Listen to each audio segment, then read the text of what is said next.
13 000 habitants vivent dans le quartier de Pisevin, essentiellement dans ces barres d'immeubles qui entourent la dalle, le cœur du quartier. Mais aucun poste de police en vue, il a fermé en 2005. Le retour des policiers du quotidien annoncé par le ministre de l'Intérieur est plutôt bien perçu par ceux qui vivent ou travaillent ici, même si quelques voix discordantes se font entendre.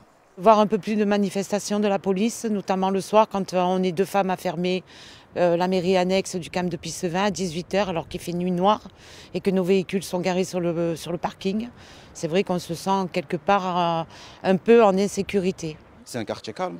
S'il n'y a pas de policiers, quand il y a la police, ça devient le royaume. Pisevin et son voisin Val-de-Gour ont été retenus en raison de la forte augmentation des faits de délinquance qu'ils enregistrent. Pour la ville qui assiste impuissante à ce phénomène, l'arrivée de la police du quotidien à l'horizon 2019 est donc une bonne nouvelle. Et sur ces quartiers de Pisevin et Val-de-Gour, on a eu 15% de faits en plus, alors que sur Nîmes en général ça se stabilise. Donc il y a vraiment un souci sur ces quartiers.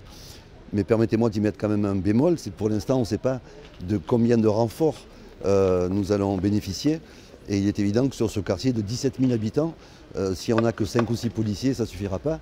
Même interrogation du côté des syndicats de police qui posent la question des moyens pour réaliser l'ambitieuse mission de reconquête des quartiers. On a une attente forte et nous espérons avoir des effectifs en conséquence parce qu'une vingtaine de fonctionnaires serait l'idéal pour pouvoir tenir à bien le quartier.